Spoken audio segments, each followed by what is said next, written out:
নমস্কার বন্ধুরা, ক্যাটিটিভি চ্যানেল ব্লগে তোমাদেরকে সুস্বাগতম। আশা করি তোমরা সবাই খুব ভালো আছো এবং তোমাদেরই ভালোবাসায় আমিও খুব ভালো আছি। আজকে আমি তোমাদের সঙ্গে দারুণ স্বাদের একটা পটল চিংড়ির রেসিপি শেয়ার করতে চলেছি। আশা করি তোমাদের ভালোই লাগবে। তার জন্য আমি দেখো এখানে চিংড়ি মাছগুলো বেছে ধুয়ে নুন হলুদ মাখিয়ে রেখেছি। এবার আমি প্রথমে গ্যাসটা অন করে দেব।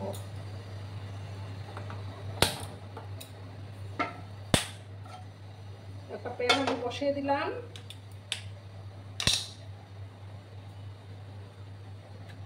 এবার আমি তেলটা দিয়ে দেব। তেলটাকে ভালো করে গরম করে নেব।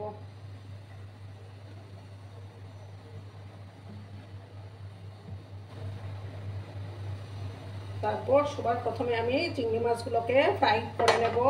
আর বন্ধুরা, ভিডিও দেখা শুরুতেই কিন্তু একটা লাইক করতে তোমরা ভুলো না। তোমরা লাইক করলে ভিডিও বানানোর উৎসাহটা অনেক গুণ বেড়ে যায়। পুরনো নতুন সব বন্ধুদের জানাই অনেক অনেক ভালোবাসা।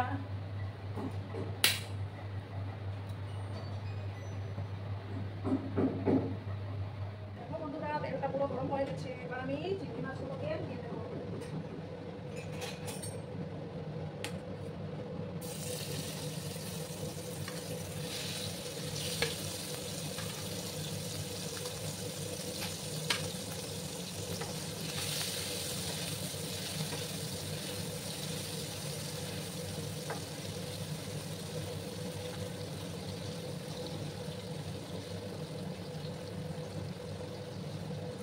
হালকা করে আমি চিংড়ি মাছগুলোকে ভেজে নেব। তোমরা তো সবাই জানো চিংড়ি মাছ বেশি কড়া করে ভাজতে হয় না। সামান্য আমি একটু ফ্রাই করে নেব।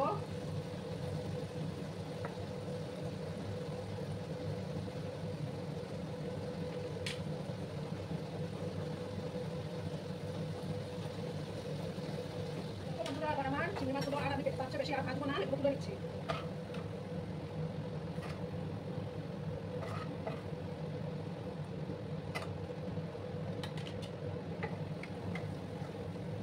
আমি ওই তেলের মধ্যেই আলু আর পটলকে ভেজে নেব।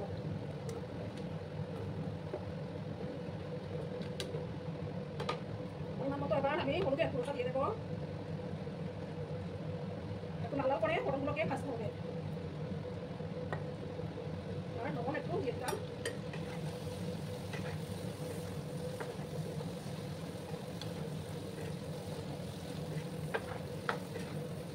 একটু সময় নিয়ে পটলগুলোকে আমি একটু লাল লাল করে ভেজে নেব।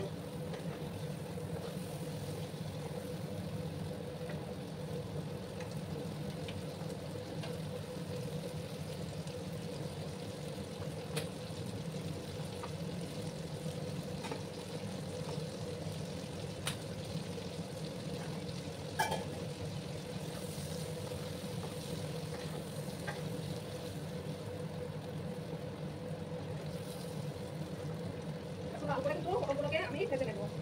তোমরা কিন্তু বন্ধুরা ভিডিওটা একদম স্কিপ করো না, সম্পূর্ণ দেখার অনুরোধ রইল। দেখো বন্ধুরা, আর একটু সময় আমি পটলগুলোকে ভাজবো।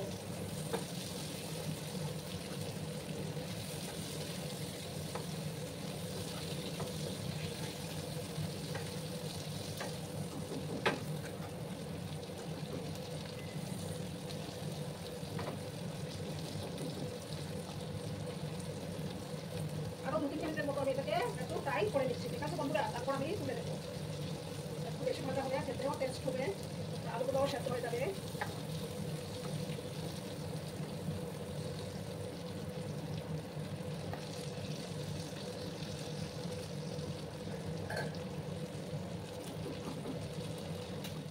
দেখো বন্ধুরা, এবার আমি পটল আর আলুগুলোকে তুলে নেব।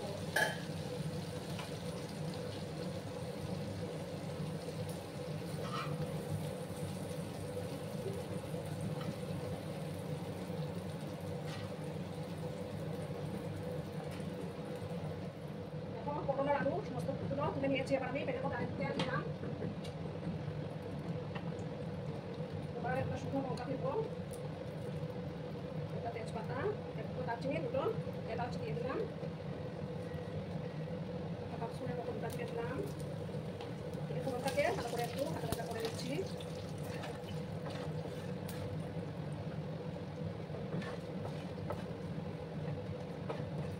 এবার দেখো, এখানে আমি 7-8 কোয়ার মতো রসুন, 1 ইঞ্চি পরিমাণে আদা, পাকা লঙ্কা বেটে রেখেছিলাম। সেই পেস্টটা মশলায় দিয়ে দিলাম।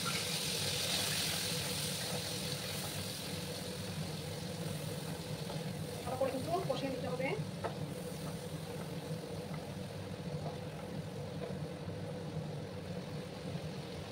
আর দেখো এখানে দুটো মিডিয়াম সাইজের পেঁয়াজ, এই পেঁয়াজ কুচিগুলো দিয়ে দিলাম এর সাথে ভালো করে আমি কিন্তু কষিয়ে নেবো। একটু লাল লাল করে আমি ভাজবো পেঁয়াজগুলোকে। ঠিক আছে বন্ধুরা?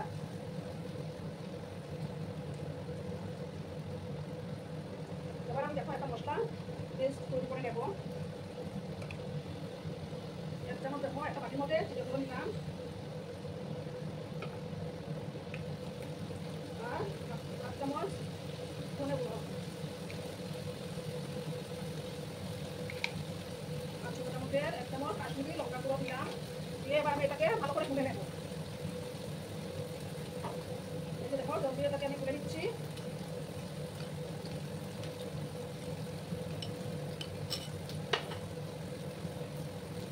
আর এই যে পেঁয়াজের ইয়ের মধ্যে 1 চামচের মতো হলুদের গুঁড়ো দিয়ে দিলাম।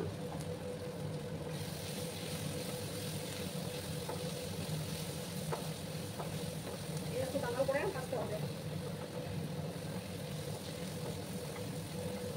একটু সময় নিয়ে আমি এগুলোকে ভাজবো।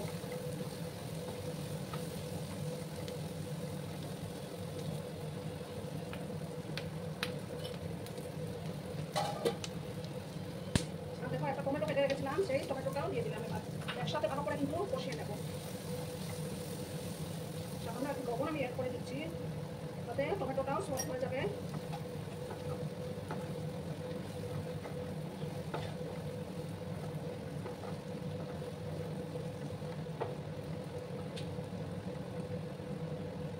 একটু সময় নিয়ে কিন্তু এটাকে ভাজতে হবে। ঠিক আছে বন্ধুরা? আপনারা কিন্তু সঙ্গে থেকো। দেখো বন্ধুরা, এবার আমি কিন্তু মশলা পেস্টটাতে করে রেখেছিলাম সেটা আবার দিয়ে দেবো। বাটিটা ধুয়ে সামান্য জল আমি অ্যাড করে দিচ্ছি।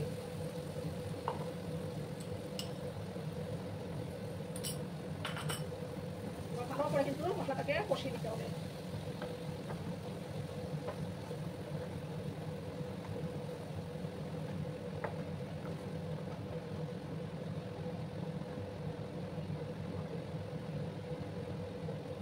এবার আমি দেখো পটলের আলুগুলো দিয়ে দেবো, দিয়ে আবার ভালো করে একসঙ্গে কষিয়ে নেবো।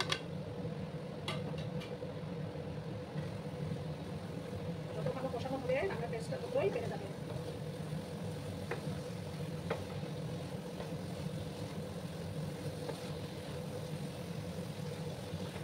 কিছুক্ষণ সময় নিয়ে আমি ভালো করে কিন্তু কষিয়ে নেবো।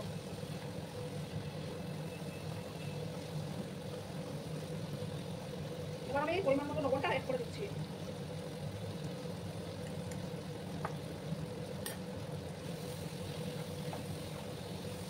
যতক্ষণ না মশলা থেকে তেল ছাড়তে শুরু করেছে ততক্ষণ আমি ভালো করে কষিয়ে নেবো।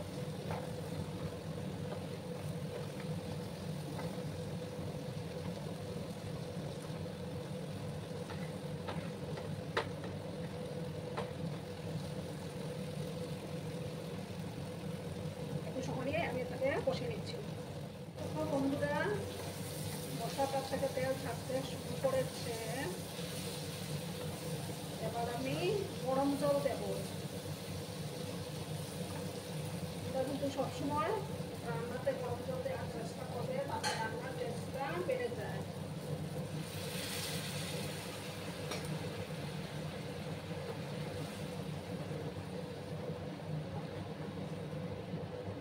আর সবজিগুলো ভালো করে সুসিদ্ধ হয়ে যাবে।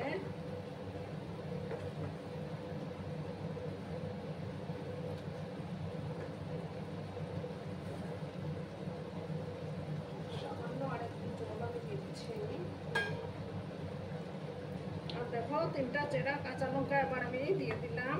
তোমরা ঝাল যে যেরকম খাও সেই অনুপাতে ঝালটা দেবে। এবার আমি চিংড়ি মাছগুলো দিয়ে দেবো।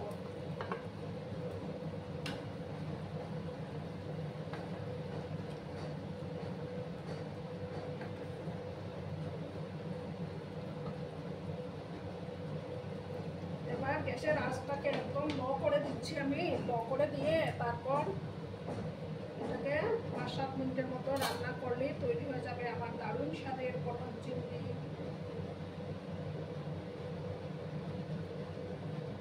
বন্ধুরা 4-5 মিনিট পরে আমি ফিরে আসলাম। দেখো আমার পটল চিংড়ির রেসিপি অলমোস্ট ডান। খুব সুন্দর ফাটাফাটি কালার এসছে দেখো বন্ধুরা। এবার আমি ওটার মধ্যে সামান্য শাহি গরম মশলা অ্যাড করে দেব।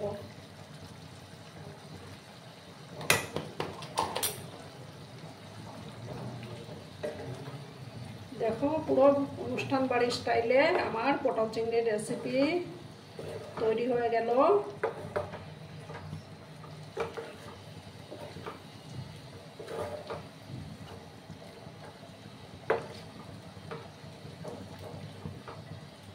দারুণ সুন্দর কালারটা এসছে বন্ধুরা। এবার আমি গ্যাসটা অফ করে দিচ্ছি। অফ করে 2 মিনিট স্ট্যান্ডিং টাইমে রেখে তারপর আমি সার্ভ করে দেব।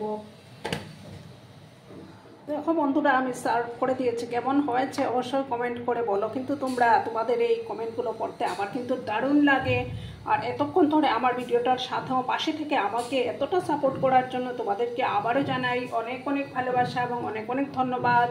ততক্ষণে তোমরা সবাই খুব ভালো থেকো, সুস্থ থেকো, আনন্দে থেকো। আর আমার ভিডিওটার কোনো অংশেও যদি তোমাদের একটুও ভালো লাগে তাহলে অবশ্যই তোমাদের বন্ধুবান্ধবের মধ্যে শেয়ার করে দেওয়ার অনুরোধ রইল। ধন্যবাদ।